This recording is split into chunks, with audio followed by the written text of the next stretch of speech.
Nagturong ti e-library ti 4th-year high school student ani Maria Annabel Cabigon tinarvakan Ilocos Sur tapno ag-research para ti assignment na sekdan ti modern art. Kas may isang estudyante kilatulong ti e-library gaputa ang mga nabababa ti bayadan ni ikumpara kada iti internet cafe. 150 pesos laing amin ti bayadan para ti membership fee ti kabuklan ti Tawen.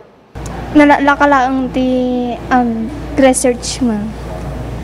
Tapos na may met pinadaraderas na nalalaka ka makaalag dagiti answer ti kwa ken pagsayatan deti ta 100 pesos daang ti kwa ti 1 year.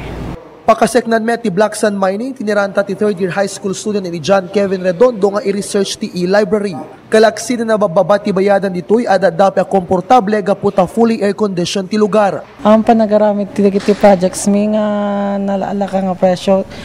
Siguro ato ti kadarasan nga panagaramit ti ko nga awan ti sabsabali nga mararamid da kundi aji project dalaang.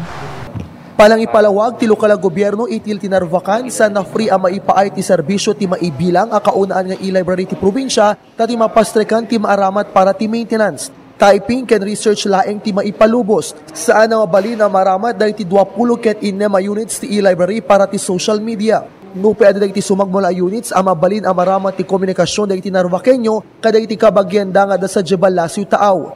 Air conditioned by which is very conducive to the students, and actually not only the students but even the older ones, even the senior citizens are welcome because we have 3 units here that can be used for kumbaga telephone no that tumawag da ti kamag-anak da iti sa bali nga bansa. Manipod ti pondo ti lokal gobyerno tinarama ti panakaestablisar ti e-library kasagot kada iti agtutubo. Sakbay nga agmudo ti Tawen manamnama manayunan pay dagiti computer units. Brian Rialgo, Patrol, ti Pilipino.